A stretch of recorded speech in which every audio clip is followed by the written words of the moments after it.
The next leg up is likely to be lightning fast, where investors don't get a chance to have committee meetings and take months to decide about what to do. If you're not there, you miss it. This week's specials with Miles Franklin Precious Metal Investments. 1 ounce 2021 silver Britannias for only $3.75 over spot. And 2021 silver Australian Kangaroos for only $3.95 over spot. Call us at 1-888-81-LIBERTY. That's 1-888-815-4237.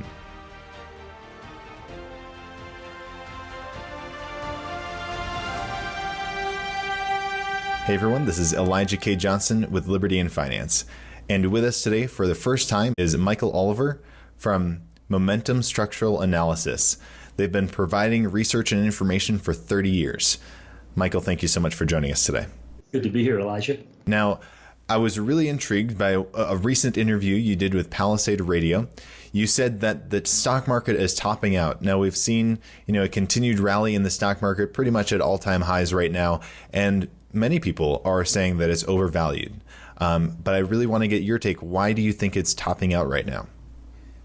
Well, we have our own unique methodology, and it's not price chart based technical research, which most technical letters focus on price. And if you look at price of any of the major indexes, the Dow, the S&P, or the NASDAQ 100 in particular, they're at highs. So how can you be negative? Okay. Well, we don't look at price as a primary technical factor. It's a secondary to us. First off, everybody sees it. We look at momentum of price. And by that, what I mean is we measure price in its relationship to certain moving averages. And I don't mean by that overlaying the moving average on a price chart like you see in the Wall Street Journal. That's not what I mean. We oscillate the price in its relationship to, whether it's above a certain average or below, so it's an oscillator. And when you create momentum charts like that, you can do long-term, short-term, you could do like against a 3-year average, you do it against a 3-day average for a short-term view. You can assess the minor and the major trends within any market based on its momentum action. And we're looking for the same type of things that most price chart guys are looking for when they look at a price chart, namely trend lines that they can plot, or ceilings or floors on a price chart. They're broken, and therefore they change their assumption about that market. Instead of looking for that in price, we look for that in momentum. And usually momentum will change its trend or indicate change in trend before price ever tells you. And most tops and bottoms, when you measure a market against its own momentum metrics, will have already topped before price does. So it's a leading indicator, and we've been very successful in our 30 years. We call every major top and bottom in the S&P 500, and usually in an anticipatory way. Like the 2000 top, we put out a report in January of that year, said we're topping here. Okay, well, it didn't actually go down till October, but it went sideways and stayed firm, it's S&P now, until August. And we said, don't be surprised that it hangs around here for a couple quarters, and it did before it finally went down. But sometimes tops are laborious, and usually, frankly, what we're looking for in the stock market is a normal top. By that, I mean not what we saw last March. Last March was a crash event, fit the definition to the letter. Before I formed this company in 1992, in 1987, I caught the crash in 87 via S&P futures. It was a futures broker at that time. I saw it coming via momentum metrics. They were breaking down before the market did. That went down 35% in a matter of days. This is similar to the 29 crash, which, by the way, is the only bear market in U.S. history that ever began with a crash. It was the 29 crash. In fact, it rallied back halfway to the highs again before it then went down for 2 years. Most tops behave like what the 2000 top did, what the 2007 top did. It was laborious. In other words, if you were in the market, you weren't sure whether it was a buying opportunity on this next drop or not, and it would tease you with a rally. And then it would go lower again. It would take a while before everybody got the message. It wasn't a sudden event. And that's what we're expecting this time. We've got initial evidence of the breakage in the S&P 500 and the Dow, but the actions late last month indicated topping action underway. The main market that we're watching, though, is the leader index. And what's the leader index? It's the NASDAQ 100. Why is it the leader? Because there's about 5 or 6 symbols in the NASDAQ 100 that constitute almost 40% of its entire weighting. And those same stocks constitute about 20% of the weighting of the S&P. So your leadership is very narrow. Those are Microsoft, Apple, Amazon, Google, Facebook. Particularly the first three, Amazon, Apple, and Microsoft are the ones we're really focused on. And we're measuring them, again, via momentum. And we're also measuring the NASDAQ 100. The numbers on those guys have not yet broken. They're not far away, and we suspect they're going to get broken, probably during this quarter, maybe even this month. Once they break, that will begin what we think is going to be another bear market, but a large one. Why will it be large? For a lot of the reasons you just mentioned. You mentioned about people think it's overvalued. They've been thinking that for a while. And we're talking about sophisticated asset managers, not the public. The public believes in this thing. Guys like Ray Dalio, Bridgewater, he said months ago that, people should quit paying attention to the price of their stock and pay attention to the underlying value of their money, which, of course, the Federal Reserve is destroying at a more rapid pace than normal. So there's guys like him that have been around a while, and they smell a rat, and they're suspicious. And it's people like him and other major asset managers that we think are shifting assets subtly from what they consider to be an overpriced asset category, U.S. stock market, into other categories that are safer, perhaps, like T-bonds. That's why we've had a T-bond rally since the March low in T-bonds. March of this year. When did gold make its corrective low? March of this year. It's 1673. It's now, either side of 1800. They both turned up about the same time. Yields started to drop, which surprises people. And they come up with all kinds of excuses as to why it might be happening. How about a simple one? Certain people want to move assets to a different asset category that they perceive to be less risky, potentially more rewarding. And, they do it quietly, but large, because they're big funds. Small investors, in the gold market in particular, are quite nervous. They've been nervous for a year. They think it's a major top, or they sort of believe that notion. They're losing patience. It's interesting to me, too, because if you look at the stock market like the S&P, you go back over the last 12 years of the verticality that we've had, especially recently, more vertical than ever. There have been some very sharp drops in the stock market the last dozen years. In fact, go back to late 2018, for example, last 3 months of that year. Late October through mid-December, 6 weeks, in fact, it dropped 20%, boom, like that. It took gold 10 months to pull back 20%. From its August high last summer to the March low this year. And yet, the gold people are more afraid of the gold market than the stock people were afraid of that break in the stock market. It's an interesting phenomenon. What do you say to people who say, well, wouldn't the Fed just prop up the stock market again? I mean, we've seen that time after time where, they're printing $125 billion a month. Why wouldn't they just have even easier money policy if the stock market started to crash? I'll give you a reason. Go back in history, and we had a major bear market in stocks from the early 70s to 1974. There's a huge drop in the S&P. In December 74, it bottomed. It rallied into 75, 76 off that low, and then it ceased to rally and stalled. So from basically 1976, let's say, to 1982, the stock market went sideways. It was a wasteland where, yes, there were ups and downs, but it basically couldn't get off ground zero. It got off the 74 bear low, but then it just went sideways. That was a period when the central bank was printing like crazy because we were in a global stagflation, was the term that was invented at the time. We had inflation and stagnation globally, sort of like what you got now, okay? The issue isn't whether the Fed prints the money, it's where investors want to put it. They create the river, it flows, capital is flowing, but investors ultimately make a decision, sometimes contrary to Fed's desires. Now, when the Fed went nuts, started to go nuts under Bernanke in the 2008-2009 break, the stock market had been cut in half, some more so. S&P was in the 600s. It had been in the high 1500s, okay?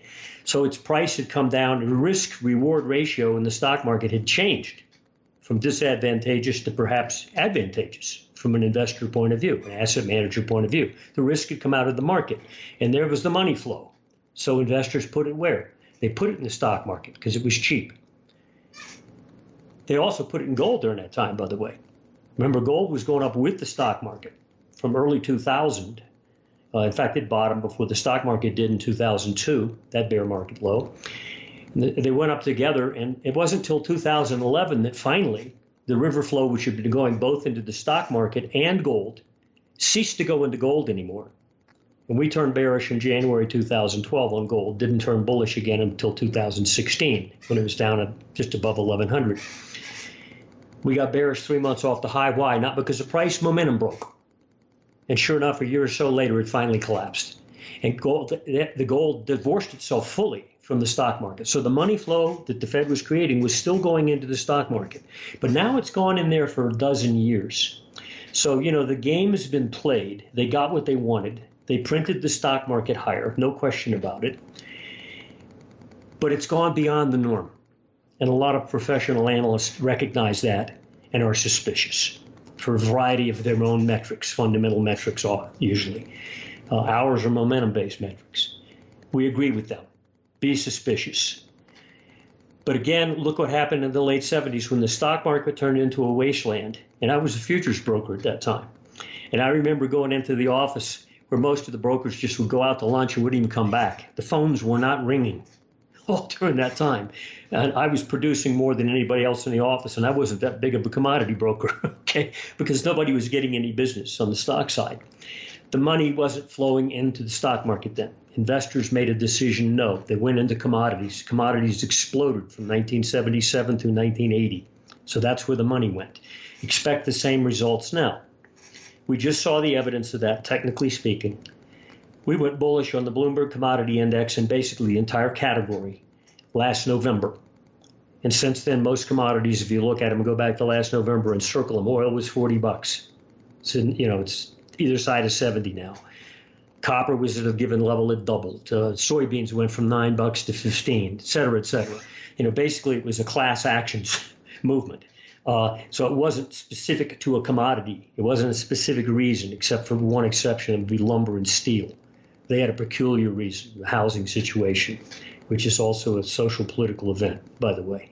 But anyway, money moved into commodities. Why? Because they were dead and buried. They've been dead and buried since 2016. If you look at a Bloomberg Commodity Index chart, it collapsed like gold in 2011 and laid in the weeds for 5 years where they just couldn't get it going down anymore. You look at soybeans, look at corn, look at sugar. They were just a wasteland of sideways action, but at very low historical price levels. And so they were demonstrating we're not going any lower. And it just took finally enough water flow and enough doubt on the part of people in the stock market to move a little bit of money over. And sure enough, commodity stocks have exploded. Commodities have exploded. And our argument is, no, it's not temporary. The technical breakout that we had in the Bloomberg Commodity Index was not a flare that's going to go away. Yes, you can get pullbacks. You're getting some now in some commodities. Oil's pulled back $6, $7. Soybeans pulled back $2, et cetera, et cetera. These are corrective moves in a newly emergent long-term uptrend in our assessment. So don't be confused by near-term pullbacks in some commodities. And while some are pulling back, by the way, others are continuing up. Natural gas, for example, looks like it's ready to really explode, quite literally. It's been outperforming oil, and nobody much notices that. Natural gas is like $4.50 right now. It's still cheap, probably going to $9 in our view. There's a lot more in the commodity move to come, but again, it's an asset class preference shift by investors and asset managers. The Fed's printing the money, but it's not going to go where they want it to go. And once the stock market does break, and I don't think it's going to crash, we think it's going to enter a normal, laborious, confusing bear market, which means breaks, rallies, you know, where people don't realize it's changed its trend. But when that occurs, this entire Fed debate within the Fed and outside the Fed about whether they're going to tighten, it's going to go out the window. Because if that stock market starts to break, that's the one asset category that they've not had to defend in the last year. Once it made its lows in March and turned up into the summer last year, it was all positive. So they didn't have a headache of having to defend the stock market. But if you put it in jeopardy, then you jeopardize state pension funds, a lot of which are, not making much money in the bond markets, right? They don't make much yield, so they had to go into stocks. But some of them are in some trouble in terms of the ability to, pay. So if that occurs, the stock market weakens. That's going to affect public sentiment, not just investor sentiment, but the public will recognize it. And the Fed will keep the pedal to the floor. So that entire debate that we're having now about when and whether they're going to do something might just go out the window. So that's why you watch the stock market now, especially if you're in the gold market, because if the Fed's not going to taper, and then the gold's going higher. It's driven by a fundamental. It's called money, the degradation of money. What are some of the commodities you're most bullish on? Gold, I guess, being one of them. Well, we think gold and silver in a category above and beyond that, really, in that they're monetary metals. And so it's not so much the commodity aspect of those metals. In fact, look at gold, for example. It's a leader. When did it bottom? 2015. We got bullish in February of 2016 as it came from a low at 1054 up to 1140. We turned major bullish and haven't changed that view. No reason to change it in our view. Looking at long-term metrics, it is. When did the commodity index turn up? Last November. Much lag to gold. So gold is definitely a leader.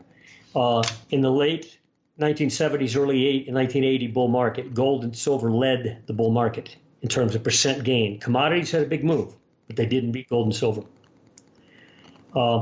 We expect that this time around because this is primarily a monetary event. It's not so much an event of real world demand for commodities. It's a degradation of the money that we use to measure them by. And also some supply problems that were created. But basically it's the degradation of money, and the money's going somewhere else other than where the central banks would like it to go. They've already played their game there. So we think gold and silver, we think silver will outpace gold dramatically. So we'd watch gold, we'd measure gold, but when gold does positive things, expect silver to beat it, okay, on a percent basis. Though the gold and silver miners behave like little children. In other words, when the market pulls back, gold pulls back, they pull back more. When gold goes up, they go up more. They're like on a leash. The mama is gold, okay? It holds the leash. But so when gold turns, and we've got some numbers that we think that are just above the current recent high. We got up to 1830s the other day, and then there was another Fed statement, so they sold into gold again. Again, that seems to be what's driven gold lately. Is the drop in June was a 3-day event, basically caused by comments by Powell, okay, as if he's going to tighten, okay, and then a Fed governor the other day, when gold was up to 1835, came out with another statement about, well, we're going to tighten in 2023. Okay, so gold sold off. You don't make investment decisions based on headline news, especially headline news that isn't even true. Okay, so anyway, that's what pulled gold back. But we've got numbers 1855 to 1865 on gold that tell us it's ready to launch out of this entire range. Okay, if you look at a price chart, that doesn't mean too much. Now, silver, instead of dropping like gold did for 10 months and going down 20%, went into a range. You'll look at it like a monthly price chart of silver. Right now, it's in the 25, 26 zone. Okay, we traded 26 the other day and it got whacked because of the Fed news. Right now, it's still above 25. But if you go back and look since last July, 13 months, it's really more of an ascending triangle where you've got a flat set of highs either side of 30, and you've got ascending lows. It didn't make lower lows like gold did into March.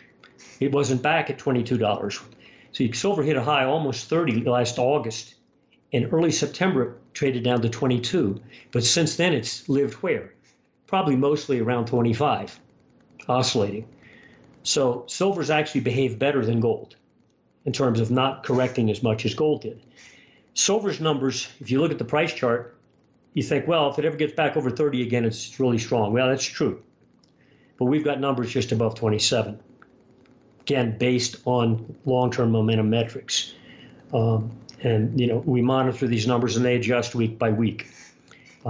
So when these two markets cross those numbers, at that point, I would look at the gold and silver miners again and go back in. I wouldn't look at gold and silver miners day to day. They're, to a large extent, they're noise, and they will ultimately follow what gold and silver do. Pay attention to gold and silver, not so much the miners. They will lead, percent-wise, the commodity boom. Within the commodity sector itself, while oil is fully positive in our view and probably is just congesting violently up here in the upper 60s and the low 70s, and we think it's going a lot higher, and other commodities as well. Natural gas happens to be one that we think has a potential to double, right? Double or more, and still not be at very high price levels. If you look at a natural gas price chart, you can even see it to some extent there where it was, in the teens, and they beat it down to the $2 and $3 and $4 range, and it lived in a tube, gradually declining price zone, but at very low levels, actually since late 2008, 2009. So it's been hibernating at very low price levels. Its annual momentum and its price charts both indicate that if you get much higher than you are right now, and it's trading around 420, our number's around 450. You get up around there, you could launch and go to $9, probably within a year, maybe even less. And even $9 isn't that much, but that's a doubling, and we think natural gas has the potential to move from the back seat of the commodity arena to the front seat. And it doesn't have a lot of public attention right now, and that's good. So that's one market I would sort of select out of the group. Now, with respect to gold in particular, you said it can essentially break out very soon into a completely different price range. What kind of price range are you looking for there? Well, if you go back in the archives 50 years, just before it got legalized in 1975 for trading on the COMEX, there was a bull market underway in the early 70s that peaked in 75 when gold got legalized. And the bull market started about $30 and it took it to 200. You do the math, okay? Then there was a bull market low, a bear market low in 1976 at $103, and it went to where? $850 by 1980. You do the multiples. Then there was another bull market that peaked at $1,900 plus in 2011. All those bull markets were eightfold moves, 7.5 to eightfold moves. One of them was about 7.5 times, okay? Well, where did gold make its last low? 2015 bear low was about a 50% correction. It stopped at 1052 or 1054. Okay, wouldn't shock us if it had another eightfold move. And that wouldn't be even abnormal. It's just a reflection of the three prior bull market moves. It's just a replication of the percentage gain. And when you stand back and look at the degradation of money over time, don't look at it week to week, year to year, but decade to decade. Since 1959, M2 money supply is almost doubled in quantity every decade, regardless of economic excuses, reasons, policies, etc. Now it's gone parabolic. It's not doubling anymore, doubling annually. It's gone parabolic. So gold is simply over the long haul, forgetting these bear market moves that occur from time to time, merely a reflection of the massive degradation in money units. Euro, yen, dollar. They're all fiat currencies that are being degraded in terms of their buying power. Oh yeah, they compete with each other, where the dollar is stronger than the euro or weaker than, but that's just competition among pieces of paper. But they're all degrading in value. So it's no surprise that when I was a kid, a loaf of bread might have been under 20 cents. Now look at it, okay? It's not because we have a wheat shortage. It's because money is degraded. So that's really the fundamental driver. And if you therefore break that stock market, I don't mean crash it. I mean turn it into a normal, laborious bear market. No panics. You might not even panic till the tail end of the bear market. That's often when the panics come. That's what happened in 2008 bear market. Panicked late in the bear, not at the beginning. Then that money is going to move out of the stock market and it's got to go somewhere. Well, what categories are behaving well right now? For the moment, T-bonds are. That may last for another quarter or so. Ultimately, it won't. It's moving with gold up as money is moving into the commodity categories and back into gold. So think broadly. Don't microanalyze the day-to-day action. And if you think the central bank is going to reverse their policy, think again. Because if they did, they would create the stock market decline. And if it declined without them changing the policy, they would try to stop it, but it wouldn't go into the stock market. It would go into less risky asset categories. So either way, gold wins. In your perspective, then, when it comes to silver, I know you've called for $200 silver. Do you get that by the gold and silver ratio? Because at, for example, $8,000 gold, that'd be a 40-to-1 ratio, which seems quite plausible. It is plausible, because if you go back over the 50 years and just divide the price of silver 1 ounce into 1 ounce of gold and run it as a percent, it's quite often at 3%. It was a lot higher than that in 1980. And we had silver at $50 and gold at $8.50. So look at that ratio. And that ratio was much higher. But look, we're exempting that. If gold were to go just its normal eightfold move, come out of this congestion zone. And by the way, if you look sideways back to 2011, the highest monthly close then was 1825. Okay, where are we trading right now? You know, either side of that number for the last 4 weeks. Okay, so everybody thinks gold topped. They thought it a year ago. Okay, we're trading either side of the highest monthly close in 2011 bull market. Okay, if it comes out of this congestion zone and says, okay, I've had my breather, I'm back in charge, it's likely to have that kind of move again. The only difference this time is we don't think it'll be an incremental move. We don't think it'll be incremental because of the momentum dynamics that we're measuring, not looking at the price chart and not just replicating the eightfold move that it's had 3 times before. But looking at the momentum charts indicates to us that if it comes out of this zone that it's been caught in, and silver does the same, that the next leg up is likely to be lightning fast, where investors don't get a chance to have committee meetings and take months to decide about what to do. If you're not there, you miss it. Much like what silver did last summer. We had an annual momentum breakout in silver when it traded up to $19.40 plus. But if you look at a price chart back last July, it had already been to that level and higher over the prior 2 years, a couple times been higher than that. So it really wasn't an important price level. But on annual momentum, it blew out a ceiling that you could see on a momentum chart. You could not see it on the price chart. Silver went up 50% in 3 weeks. That's what I mean by chaos type movement instead of incremental. You know, if you weren't there, you missed it. And so if you came in late and bought silver at $28, yes, you've been sweating. But if you bought it at the right time, no, you're not. But that's the kind of move we expect to see. And I expect to see silver go back to a normal ratio that it's been many times before. And if you go to 3% of 800, you know, it's easy to expect silver to go to some kind of level like that. Also silver, if you look at its price charts, there were 2 peaks at $50. One was in 1980. The other was in 2011, both at $50. You go back and take out that price high, even the price guys are going to get crazy because they'll know, oh, we're in uncharted land. There's no resistance. They can't define it. And once the price technicians can't define resistance, that's when you can't find sellers because there's no organized spot to sell it. Anyway, so I think that we're likely to see that type of event when the silver and gold decide to come out of this congestion zone, and we're not far from the numbers. That's so interesting because you mentioned how the movement this time is going to be fast in your view. It's not going to be like a slow incremental increase. It's going to be a fast move. Do you mean a fast move to $8,000 and $200 silver? Something I don't know about that, but within a year or so. You know, it wouldn't shock me to see silver go easily back to 50 once you clear the resistance that we've defined overhead, which is not the price chart at 30. It's lower level, much lower. Once they engage again, I think you'll see one gold zap well above the recent highs and move toward the 8,000 probably within a year or so. Not take 3 years, okay? And silver to do something in a quantum leap like that as well. Move from well above the recent highs to challenge the $50 highs, which we don't think will stand up as resistance at all. They're just a launch gate for price chart watchers. So yeah, we think it could be fast, but by fast I mean, you know, a year and a half, but not take 5 years.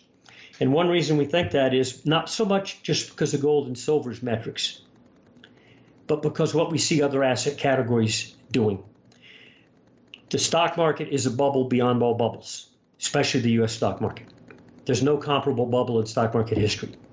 And even fundamentalists can come up with arguments about that. We're talking technically speaking now, and a lot of fundamentalists just say, geez, we've never seen these kind of readings, ratios, etc. They're right. The issue is the timing. If that changes trend, that's going to move a lot of money somewhere else. And what do investors do? They put it where it's behaving well. They chase things. Commodities are not, you're not chasing something that's really very high, really. If you look at charts, what Bloomberg Commodity Index has done, it's not high priced at all. It just broke out recently. So you're not chasing a bubble. Another factor could come into play. We think it's the dollar. Yes, the dollar can go up versus the euro. Doesn't mean it's good. Again, you're competing one piece of cheap paper versus another. So they change in their valuation as they all lose value. But the dollar index has been in collapse mode really since 1980. If you get a chart of the dollar index and go back and look at the chart going back that many years, 40 years or so, you'll see it's been big layered collapse, nice rally. Another big layered collapse, nice rally, but a huge drop off of those highs. Ever since Nixon in 71 cut it off from gold in international transactions. So it's totally fiat at that point. Republican did that, by the way. Okay? Republicans complain about destruction of money units. Nixon was step one, and Trump was arguing for the Fed to take rates to zero and print money. He got his wish. Okay, even before they were saying that before the crisis, and now we have a continuation of that. Powell's gone crazy, and whoever's going to succeed him, and there's talk about that, in February. A lot of the progressives in the party want him out. And you can bet whoever they're going to put in his place, if they do, is going to be even more print accessible than he is. But the dollar index is technically broken by annual momentum metrics. It broke in 2017, and our price of selling was 99. Right now it's trading about 92. It's been in the narrowest 5-6 year trading range it's been in history in terms of percentage up and down from high to low. And this year alone, it's been in the narrowest 1 year range it's probably ever seen. It's been in a 2.5% to 3% range all year. We're now 7 months gone. And it's been trading between just below 90, just above 93. Right now you're about 92. We think the dollar is likely to break on back down to 90 again. And if it ever hits 90 again, they're going to blow it through the bottom. And by that I mean, if you look at a price chart even of the dollar index, a monthly chart, let's say, pick it up on your screen, not futures, but the cash index, and go back to about 2008, you can find there's a line across a couple highs that were just below 90, and then our lows since then have been either side of 90. So it's a balance point. So while momentum's already broken, and we've dropped from those levels glacially, price is trying to hold this level, but it's hugging the line this time. The last time it touched the line was in 2018, and it fired off of that line and had a nice big rally. This time it's laying flat on the line like it's, a drunk, okay, laying on the curbstone. It can't seem to get a rally off that price support, and we think it's going to cave. Momentum suggests it will break. When it does, then the dollar is going to become a factor. Dollar has not been a factor in any market movement over the last 3 or 4 years. 5 years even, because it's been in such a narrow range. And this is true with the euro, which is 57% of the dollar index. They've been in one of the quietest zones of action that they've been in decades, meaning they've not been wave creators. But if the dollar breaks this level, and the euro does the opposite, and it's got some specific numbers we've issued not far above where it is now, it will do just the opposite of what the dollar will do, then you're going to get volatility in the foreign exchange markets, which will impact what? Well, if the dollar breaks down, it's likely highly to help the commodity boom and help gold.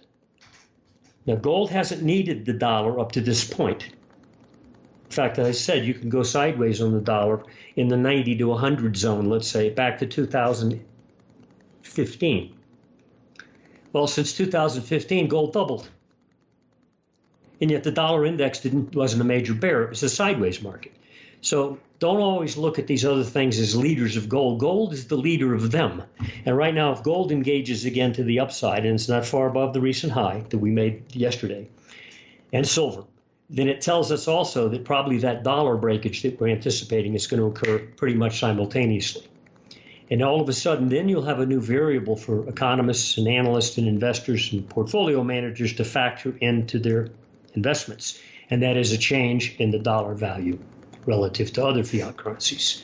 So that's another iceberg floating out there.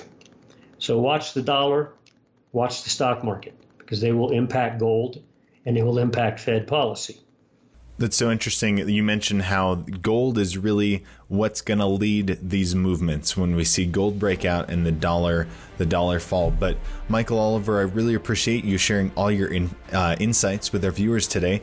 If people are interested in learning more about any of the topics we discussed today, where can they find you? www.olivermsa.com. MSA stands for Momentum Structural Analysis. olivermsa.com. Be happy to send you sample reports. Fantastic. Any last thoughts you'd like to leave with our viewers? No, it's an interesting world we're about to enter, and it's going to be probably a very violent market world, and it might even have repercussions in social level as well. I could easily see that. These events aren't just market this time. This is going to be political and social upheaval, and take care, and especially take care of your money. Definitely. If people would like to hear more of these interviews with you or any of our other guests, go to libertyandfinance.com and sign up for our free newsletter. Michael Oliver, once again, thank you so much for your time, and God bless. And thank you, Elijah. This week's specials with Miles Franklin Precious Metal Investments. 1 ounce 2021 silver Britannias for only $3.75 over spot. And 2021 silver Australian Kangaroos for only $3.95 over spot. Call us at 1-888-81-LIBERTY. That's 1-888-815-4237.